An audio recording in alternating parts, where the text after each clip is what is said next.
Welcome to Escape to the Country. Now today, I'm on a hunt. Not for a house, or not just yet, but rather for this, a gravestone. And as you can probably just make out, this is the final resting place of one Ebenezer Scrooge. Now, as we all know, he was, of course, a fictitious character invented by Charles Dickens. So, why is this here, and where is it? Well, join me in just a few moments, and I'll tell you.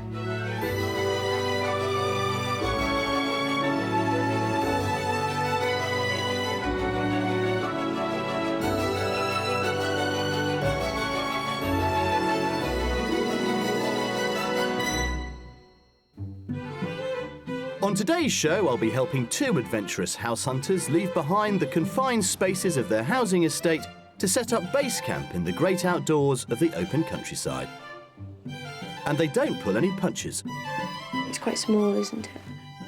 But in one house, there's no hiding their delight. Look at the smiles on your face. This is all good, baby. Yeah. I like it. Well, today we're in Shropshire, and this is the graveyard of St Chad's Church in the middle of Shrewsbury. Now, of course, dear old Ebenezer's gravestone is a fake. In fact, it was a movie prop left behind after the making of the 1984 film, A Christmas Carol. Now, as you can appreciate, since then, it's become something of a local tourist attraction. But the good news is, well, there's a lot more to this county than just the fiction. Situated in the West Midlands, the landlocked county of Shropshire is sandwiched between Wales to the west and Staffordshire to the east. The county is a rural idyll, rich in agricultural land and classic English countryside, dotted with picturesque postcard villages and towns like Much Wenlock and Ludlow. Through its middle runs the majestic River Severn, splitting the county in half with rippling fields above it and rolling hills and deep valleys below, much of which have been selected as areas of outstanding natural beauty. All of which belies the county's industrial past. Shropshire is known as the birthplace of the Industrial Revolution, symbolised by the world's first iron structure spanning the River Severn at Ironbridge Gorge, now a UNESCO World Heritage Site. No wonder then that this county remains an attraction to tourists and property hunters alike. Now, I love coming to Shropshire. It offers the sort of rural living that most of us aspire to. The perfect place, you could say, to escape to the country. But the real icing on the cake is the property prices. Now, your average detached here will set you back £237,000. And yes, it is a lot of money, but consider this, it's £19,000 less than the national figure and £25,000 less than what you'd have to pay for the same sort of thing in neighbouring Worcestershire. So the lesson is clear. Shropshire, with all its charm and tranquility and affordability, is a really good bet, which is exactly why, of course, today's buyers want to be here. For the past 4 years, fireman Ross and climbing instructor Wendy have been living on a tight-knit estate in Nosals, Staffordshire, but feel they've outgrown their 3-bed semi, and now is the time to make the move to a more private countryside location. Where we live at the moment is on an estate. There are other houses that overlook the garden, so our ideal property would be out in the open with its own land, not overlooked or near a busy road. We've kind of outlived this house. It's a little bit too small. And the destination for their relocation is dictated by their outdoor pursuits. We're looking to move into Shropshire, around the Much Wenlock area. There's plenty of walking and climbing in that area, so that would be our ideal location. Weekends are brilliant. On a Friday, we can just get everything into the camper van and head off with Alfie the dog, go climbing or kayaking, take the bikes. We're travelling to Wales most weekends and then travelling to work during the week. And Shropshire would basically be halfway between the two. But all their hobbies come with a lot of kit. The must-haves for our new property would be space for our car and camper van. We've also got my kit car, so somewhere to keep that under dry storage. And if possible, somewhere for my dinghy, which during the winter needs to be stored, so that would be great. Also, space to store all the climbing kit, buoyancy aids and ropes and associated equipment would be great. Not all of their interests are so physical. Last year, I was taught how to knit, and I've always been interested in it. And I actually been able to combine that with the love of climbing And I've produced some knitted climbing equipment as key rings, which have been popular amongst climbers. All that's left to discover are the financial details. The budget for this move would be around £210,000. Ross and Wendy have asked us to concentrate our search around the town of Much Wenlock, halfway between work commitments in Nosal, Staffordshire, and outdoor adventures in Wales. But before we start our search, I caught up with them in Shropshire to find out what they're looking for in a new home. Hi, Wendy. Hello, Ross. Hi. Nice to see you two. Yeah. Now then, this is all rather exciting, isn't it? It is. Yeah. You must be one of the youngest couples we've ever had on Escape to the Country. You are a tall guy, and your classic little country cottage might challenge you. Yeah, there is a good chance there. That's why we're looking for something a little bit different, a little bit quirky, off the beaten track a little bit, something that we can make our own. So, bedrooms-wise, 2 to 3. Yeah, 2 to 3. 2 to 3, lots of outdoor space, barns and so on. You have got quite a bit of stuff, haven't you? Yeah. Mountain bikes, Yeah. a dinghy, Yeah. Yeah. canoes. Yeah. Yeah. This is going to be good fun. Yeah. I look forward to this. Right then, shall we get going? We've got 3 properties to show you, including the mystery house. Who knows what could happen? Brilliant. Exactly. Let's go through the magic archway. After you, Wendy. For a budget of £210,000, Ross and Wendy are looking for 2 to 3 bedrooms, a property with individual character, plenty of storage space for their outdoor equipment, a garage to house a dinghy, Ross's kit car, as well as parking space for the camper van, and all in a quiet village location, ideally midway between Staffordshire and Wales. We have 3 different prospects for them today, with varying degrees of potential, and one is a mystery house that'll really test their sense of adventure. So, time to get going, and first on the list is house number 1. How do your families feel about this move? Because you are going a little bit away from home, albeit sort of just over the border. I'm originally from Lancashire, so it's a bit of a little bit of a trek anyway to where we are at the moment in Staffordshire. But I think they'd quite like it really to come and visit. It would be ideal if there's a potential for people to stay and stop, but we can always find ways around that. You know, we've got our camper van, which is always a spare bed if we need to be. We don't mind sleeping outside if the guests have got to sleep inside. Yeah. We're pretty adaptable. For our first property, we're throwing caution to the wind and travelling to the northwest of the county to the village of Morda, near the town of Oswestry and the Welsh border, but further away from their work in Nosal. Named after the River Morda, the village is on the outskirts of the market town of Oswestry. The gateway to Wales, medieval Oswestry is known as a centre for trade from both sides of the border, and reminders of this are still evident with its array of textile craft and local produce stores. Just out of Morda village is our first house, a 2-bedroom character cottage in an idyllic location adjacent to a wooded area and stream. Let's start here. Come on in, guys. This is a good spot to take it all in. There you go. Property number 1, Wendy. It's fantastic. I'm liking the size of it. Yeah, it looks really good. Now, it used to be 2 cottages, but now it's 1. So you get a detached building. It looks really nice. Yeah. I'm not sure quite where we're going to put all the outdoor stuff yet. Yeah. Well, there is a little shed over there, Yeah? but you also get that garage there. Oh wow. Okay. Now, that could be improved upon and made a bit bigger. Yeah. Is this the sort of thing that you might have had in mind, Wendy? Yeah, definitely. It's certainly a lot bigger than I thought that we'd be able to afford. Good. Right. Let's see what you think of the inside. Yeah. Come and have a look.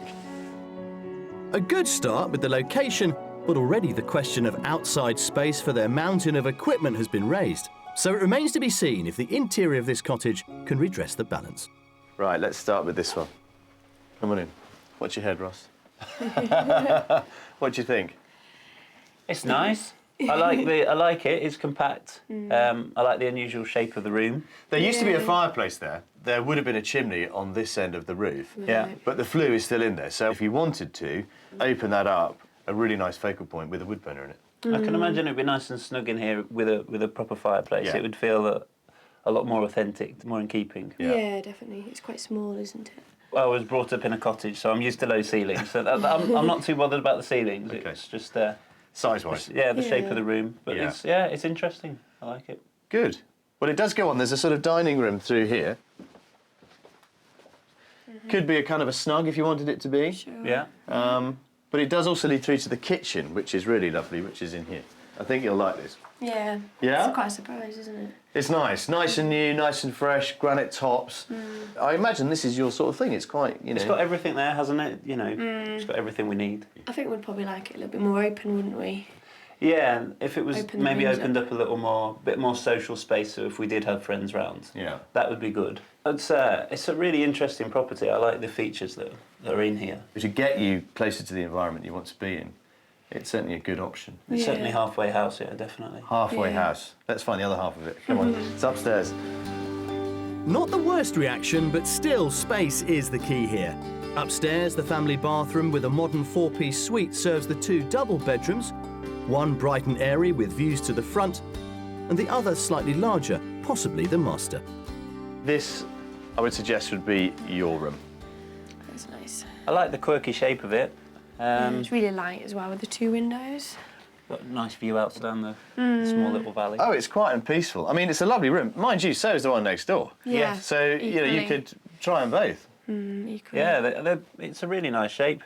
It's a similar size to what we've got at the moment, so Yeah. the size wouldn't be an issue. I'm not so sure about the storage. You know, maybe we need to. Well, there's a bit of built-in here. There's a little cupboard over there. Again, you know, for 2 people, you have a lot of stuff.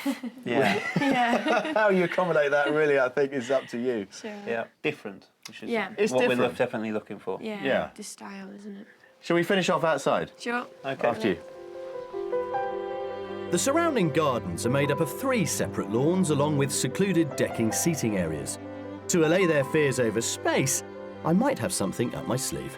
I know space inside you felt perhaps was a little limited, particularly in the living room. There has been planning granted, it's now lapsed, but the precedent is there, to extend it this way, which would extend the kitchen and give you an upstairs 3rd bedroom as well, should you need it. So, has anybody got a figure in mind as to what our property number 1 is worth? I'm thinking around about 200,000. 200,000? I was thinking maybe 210. 210. Well, interesting. It's on the market at £218,000. Okay. But, having spoken with the owner, I would imagine your budget would secure it, if that makes Okay. sense. Yeah, it's interesting. There's a lot to think about. Yeah, definitely. There's plenty to go at, and it's something that we could move straight into. I'm just not sure about the space outside for everything that we have at the moment. Right then, you've got plenty to consider. Off you go, and I'll catch Okay. up with you later. Thank you. Okay, Cheers. thanks. Enjoy.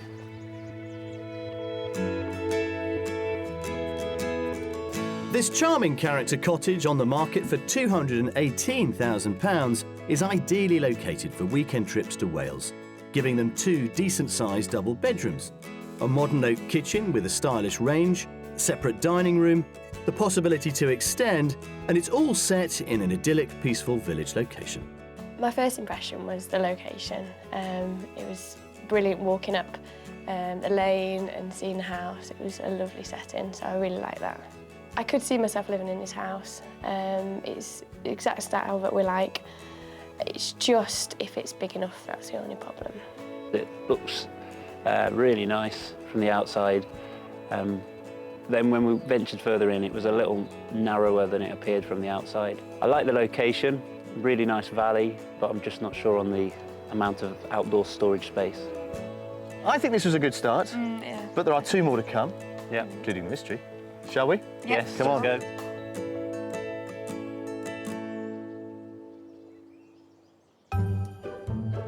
Despite its industrial past, historically Shropshire has been exclusively agricultural, with sheep farming and the trade in wool the mainstay of the rural economy. The Shropshire breed, around since 1882, was developed for its excellent fleece, ideal for hand-knitting yarn because of the length, thickness and spring of the fibre. Mindful of Wendy's cottage industry and knitted products, we arranged for them to meet local textile weaver Fiona Nisbet, who's offered to show Ross and Wendy how a wealth of countryside bounty can be used in natural wool dyeing. This afternoon what I thought we'd do is I'm going to show you how to do some natural dyeing.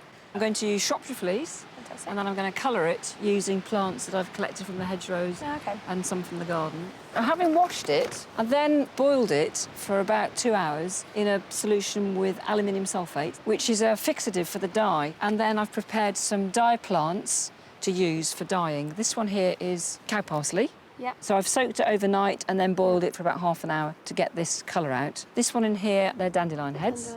So I just went again down the lane just to collect dandelion heads. And then in here, this is stinging nettles, which I've collected from the garden. It's just like boiling cabbage. You put water in with it and stew it up. The soaking time depends on the raw material. Willow twigs or bark would need longer to extract the dye. Once the dye has been removed, the liquid is strained into a bowl. The fleece is added to the dye bath, squeezing the wool to make sure the dye is evenly distributed. And then we just cook that for about half an hour. Yeah. And then it should turn a richer yellow colour than that. Started to turn already. Yeah, you can see. And is that quite a permanent dye now? It is, although it's permanent in the sense that it's dyed permanently on here. It's wash fast, but it's not very light fast. There are 3 native dye plants which I use a lot: madder root, weld, and woad. Okay. The madder root actually looks like this. So this is some that I've dug out of the garden. And you just Have a boil feel. that. If you keep the dye pot to a simmering temperature, you'll get lovely pinks. If you let it boil, then you get coral colours, more orangey coral colours. There are lots of different plants that you grow in the garden that you can use to get colour from, but then there are some that you'd expect to get colour from, like beetroot and red cabbage. You know, when you boil it up, you get lots of colour coming out into the saucepan, and those colours just aren't strong enough. They might colour the wool to start with, but they will fade very, very quickly. The colours always go together. That's the lovely thing about natural dyeing. So no matter what plant you use, whether you're getting greens or yellows or reds, they all go together nicely, and they fade together as well. Fiona incorporates her naturally dyed wool in a variety of products, from rugs to wall hangings, all made in her workshop using traditional weaving methods. Inspiration perhaps for Wendy's own creative aspirations. With Shropshire's rural crafts catching Ross and Wendy's imagination, let's hope our houses do too, as our property hunt continues. For house number 2, we're travelling east to the village of Morton Say, near to the town of Market Drayton, and a more central location around halfway between Nosal and Wales. Market Drayton itself has been a prosperous market town since the 13th century. Evidence of its success are the many brick structures dating back to the Stuart, Georgian and Victorian periods, with the occasional half-timbered Tudor building. Today it continues to thrive as a centre for trade, with a diverse array of independent shops and characterful streets. Just outside Morton Say, down a quiet country lane, lies house number 2, a 2-bedroom Victorian semi-detached cottage surrounded by open countryside. That's what I want you to take in. What do you think? I like it. It looks really sturdy. I like the brickwork. Yep. I like the space out the front. That's the first thing I've noticed. Well, that's the real bonus here that we didn't have with the first one. Yeah. As you can see, you've got a double garage there, timber frame garage. Plenty of footprint there, Ross, to make that even bigger. A couple of little sheds over there. The garden we'll have a look at a bit later on. That's all very pretty, very flat. There's an extension on the side here, and actually, you know, that could be made more of. It is a semi-detached, as you probably realise, looking at that hedge line. The neighbours have also added on at the back, so the omens are good if you want to extend this. We're off to a flying start with the exterior, which satisfies their need for outside storage space, and I'm hoping the character features inside can keep the smiles on their faces. Let's start with the kitchen. I like the range. Yeah. There's plenty of space in More here. space and less. Plenty of head height. Yeah. Yes, and the doors. Yeah. It's got a lot of features already that we're looking for. I mean, it's probably about 1850 onwards, this building, and lots of those lovely Victorian features are still here. That's the little extension, which has become something of a breakfast room, which is, again, pretty useful, but you could make that a little bit bigger if you wanted to. So it is, I suppose, a sort of kitchen diner-esque arrangement. Quirky was something that you said you wanted. Yeah, definitely. I think this has got a bit of quirk. Yeah, it's certainly different. Definitely, full of character. It feels really good, this place, isn't it? Yeah, it's just that sort of thing. It's kind of nice and remote. Yeah. It's got all the features we're looking for and the space outside. Yeah, I'm interested to see a bit more. Well, the features go on. Just have a look at the living room. Look at that. Nice little built-in original cupboard, the wood burner. Brilliant. Fantastic. Yeah? Yeah, that log burner would certainly keep you warm. It would. It's enormous. It's an absolute whopper, that one. It's a good size room as well. Yeah. Yeah, it feels like there's plenty of space in here. This is more of an estate farm worker's cottage. It's got a robust kind of agricultural feel about it, which is what we do like. And Alfie, down there, in front of the log burner. Perfect. Yeah, I'm sure he'd like it. You'd struggle to move him, I think. Right, let's go upstairs, Fantastic. right to here. So far, so good, with more positive reactions as the period features seem to be doing the trick. The family bathroom that serves the 2 bedrooms has an original Victorian cistern, and there is more character to see in the master. This is for you. Oh, wow. Wow. Brilliant. Yeah? Yeah, I like it. I like the views out the window. That's brilliant. Well, I did tell you. You know, you wanted a bit of really good. Shropshire. There it is. Yeah. That's nice too. Yeah. I The like old that, grate. Definitely. The old grate. I like the 2 windows as well. Yeah, the In double here. aspect is nice. I mean, size-wise, does this improve on what you've already got? Yeah, definitely. Yeah, definitely. Yeah. A lot lighter. Yeah, I really like it. The high ceilings are really nice as well. Yeah. Just Yeah. gives it that open feel. Yeah. Yeah, it feels bigger, doesn't it? Now, obviously, next door, you know, there is the box room. That's your bedroom too. Yeah. It's more... We're struggling on bedroom size here, but we're gaining out there. Yeah. That's the Yeah. story of this property. And that's what we're looking for. So is that a compromise that you'd be prepared for?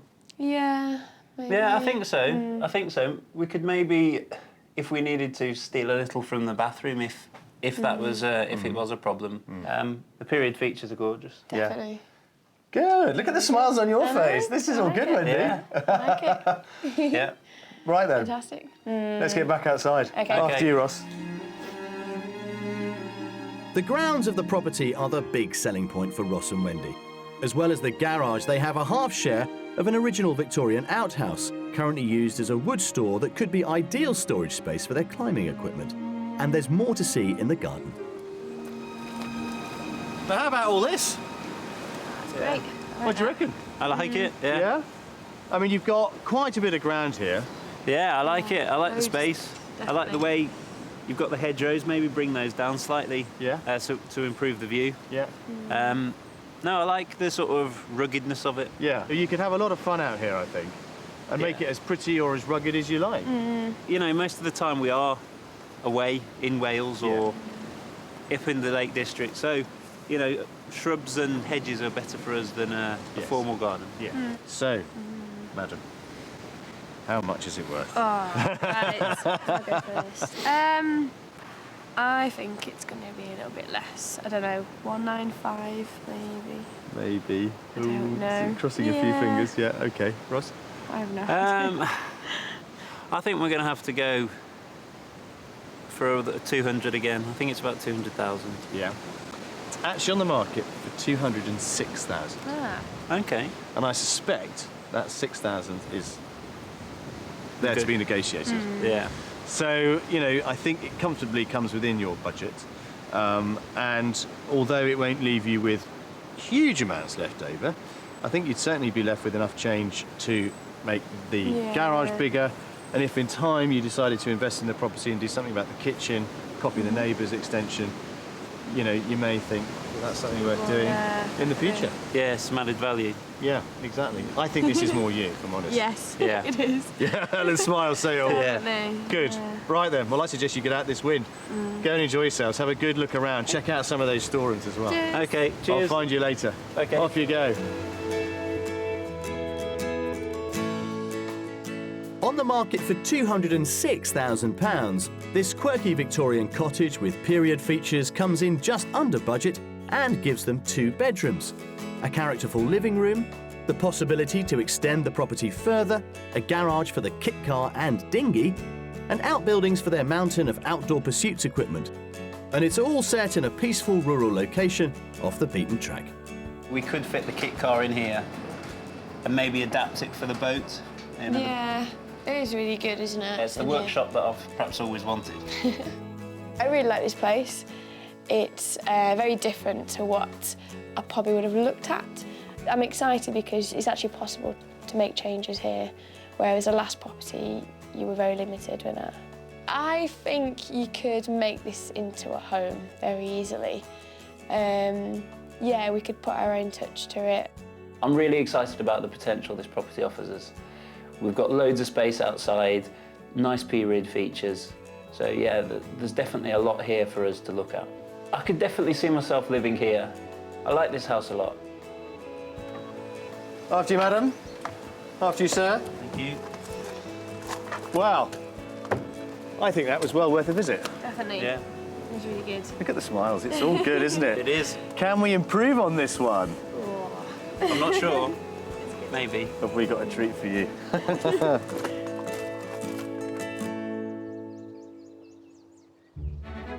We're halfway through our property search with Ross and Wendy from Nosal, Staffordshire, who have £210,000 to spend on their rural relocation. Coming up, the mystery house leaves them gobsmacked. Bit stuck for words, really. And I release my inner blacksmith. Right. I'm going to upset my iron. Well, 2 down and 1 to go. It means, of course, that it is almost mystery house time. Now, throughout my conversations with Ross and Wendy, they have alluded to the idea that they're quite prepared to take on a bit of a project, tackle some DIY and roll their sleeves up, possibly with the help of family and friends. Well, our mystery house is going to be a real test of how big their family is and just how many friends they've really got. Well, we have one more property to come, and that is our mystery house. Any ideas what we might have lined up for you? No idea. We're hoping for something a little different. Yeah. It's different. It's very different. If you do fancy it, this is the key Wow. to the mystery house. How about that? Yeah, that sounds good. Yeah? Yeah, I'm liking the look of it already. Okay. Definitely. For the mystery house, we're heading south to the village of Aston Munslow, around 20 minutes from their desired location of Much Wenlock, but an hour's drive to work in Nosal. Nearby is the market town of Craven Arms, which takes its name from a 200-year-old listed coaching inn built on the main road between Shrewsbury and Ludlow. This traditional town serves the local rural area with general stores, pubs, a post office, and even a museum dedicated to the British way of life set in a Victorian market hall. There is our mystery house. Wow. It's brilliant. Oh, our mystery chapel. I promised you a big key, or 2 keys in Wow. fact.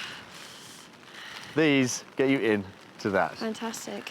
Now, to say this is a project is a huge understatement. This is going to require lots of imagination and lots of passion. Yeah. But obviously that is reflected in its price. Sure. But this could be everything you want it to be. Certainly what we're looking for. A challenge and something different. And different, yeah. What it gives you is an enormous amount of space to play with, and it's how we use that space, really, that's the trick to any successful conversion, whether it's a chapel like this or indeed a barn. How do we use the space? Yeah. And do you want to walk around with those in your pockets for the next however many years? I like those. Yeah? Yeah. Well, I'm they fit, intrigued. they work. Yeah. Come on, let's get inside. Definitely. A great reaction, and Ross and Wendy don't seem fazed at all by the prospect of a project. Mind you, they haven't seen the extent of the challenge that lies ahead.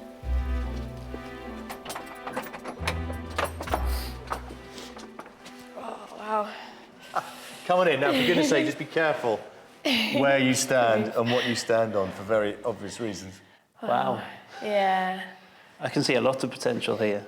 That's putting it lightly, really. Yeah. The big space. It is a big space. It is, as it is, in a state of disrepair, but I can see that, it is only superficial, really. Well, you're absolutely right. I mean, the thing about it is that structurally, it's all there. I mean, looking at the roof and the timbers, there's no obvious sign of, water coming in or even damp, to be perfectly honest. I mean, look over there. There are some of the kind of, internal foundations and fabric of the building, those stone walls. Definitely. I can see a builder coming in here and within a week having a new floor in. It's just a case of joists. All the bearers are there in the wall. And from there, then, it's a blank canvas, isn't it? Yeah. You could have a massive open plan kind of studio, kitchen, diner, living room here. Yeah. You could have mezzanine floor above you. You could have the whole thing as one big floor above you. And if you look at these bays between these two lovely cruck beams here, you've got 3 bays. So you could have a bedroom above us, you could have a bedroom up there, and in the middle, a landing and a bathroom. You know, sky's the limit. Yeah, It really is, yeah. So many different possibilities, isn't there? That's great. Oh, yeah, it's a bit stuck for words, really. It's probably the most challenging reconstruction I've ever shown on this series. It's quite hard to kind of envisage anything right now, but I reckon, yeah, a bit more of a look around and you can start to kind of see a bit of a layout and where you put things. I'm intrigued to see more. There's the undercroft down there, which we'll go to next, and then there's a bit of garden area below it. To get to that, we've got to go outside. Sure. But if you rebuilt it, my suggestion is that you'd have some kind of stairway going through there, or maybe even a spiral staircase. Straight down. But what do we do with that? Who knows? Let's go and have a closer look at it. Even faced with the realities of this mammoth task, Ross and Wendy seem excited by the possibilities the chapel will give them, and the downstairs adds another dimension. This is why there are 2 keys for this little door as well. There you go.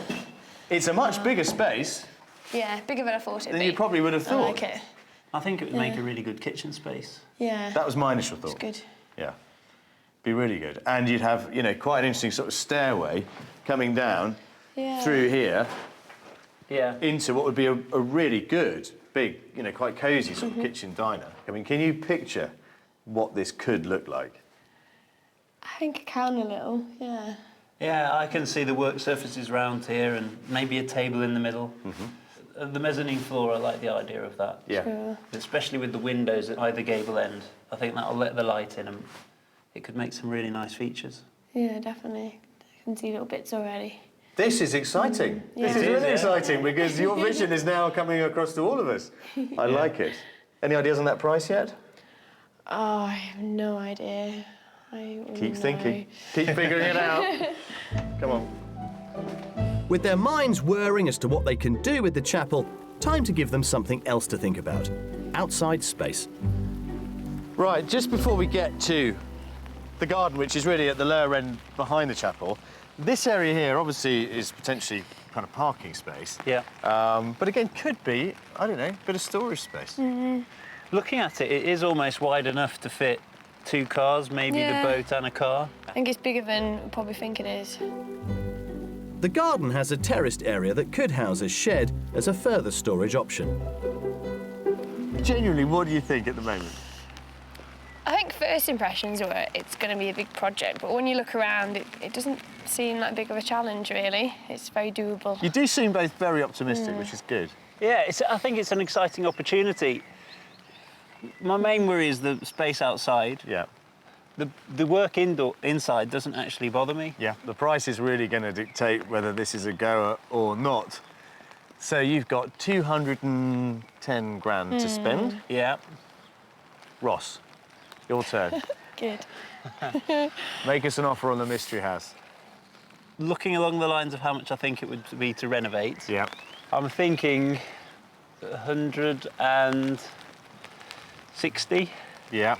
Maybe a little bit less. 140. 140, she said, plucking a figure out of the air. Yeah. Well, you're both pretty much close to it. Our mystery house that needs an awful lot of TLC is on the market for £150,000. In the middle. It would leave you with a reasonable chunk left over to really get it up and running in pretty short order, actually. I'm really excited. Yeah. I need to have a closer look, I think. Yeah. It's good.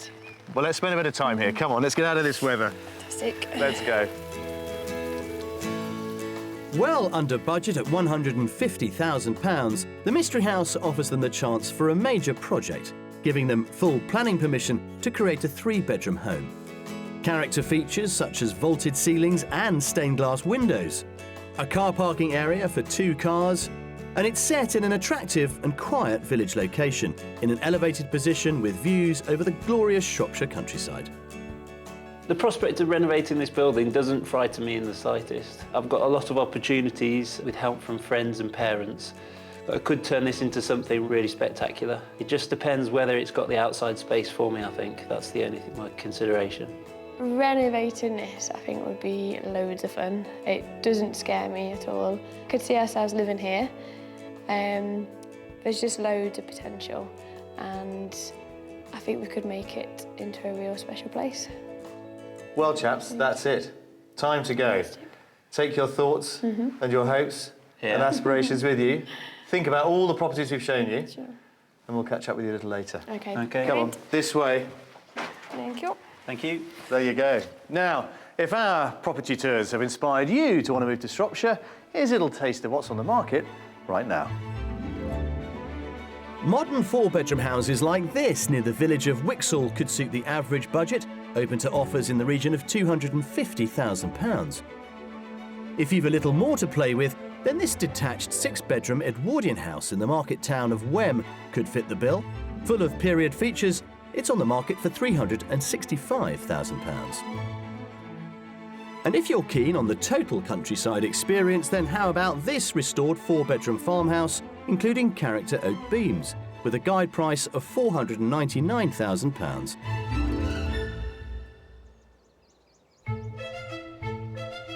Although Shropshire's factories and furnaces of the great industrial age have long since disappeared, the legacy of working with metal can still be found here.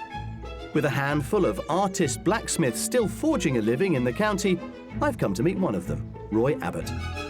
Roy! Hi, good to see you. Nice to see you, sir. This is lovely, isn't it? Tucked away in the Shropshire Hills. Hey, what? Now then, blacksmithing, something that's always fascinated me, one of the great ancient crafts, I suppose. But there's a lot to it. It's not just horseshoes, is it?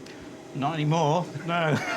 What are we going to try and create? Well, I think the ideal thing for you would be to demonstrate how to make a poker, and then you can get your hands dirty. And That have would be a bash. very useful thing to take Okay. home. Yeah, brilliant. Right then, let's Come on, get started. Get your safety glasses on. These for me? Lovely.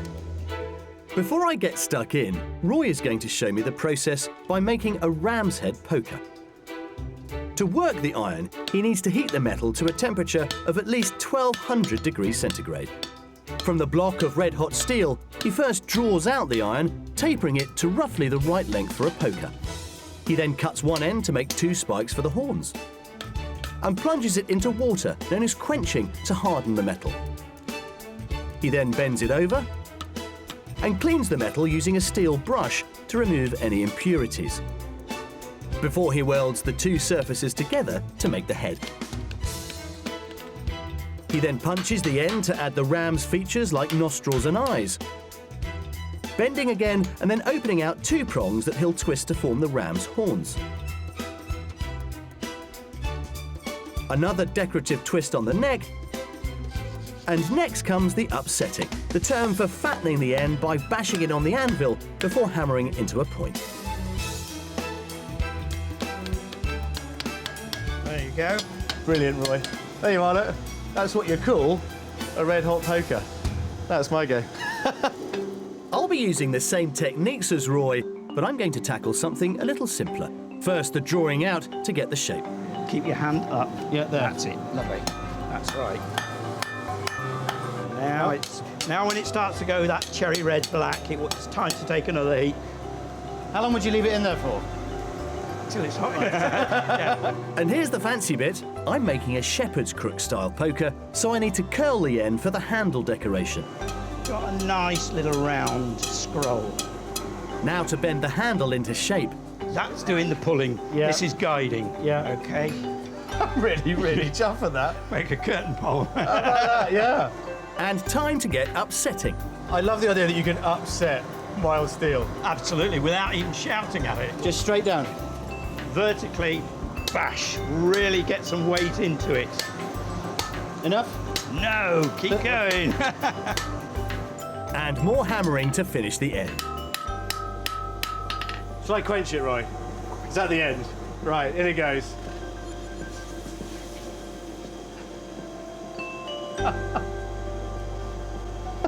Thanks, mate. Right. It's a pleasure. That has That's been good absolutely fun, brilliant. There you are, my very own fireside poker. Congratulations. It's great to know that centuries-old skills are alive with craftsmen like Roy, and long may that continue. But for now, it's time to return to our property hunt and find out if our couple have come to a decision. Well, Ross and Wendy clearly have high hopes for this move, so having given them plenty of time to consider all that we have shown them, we've now arrived at that part of the show when we find out what happens next.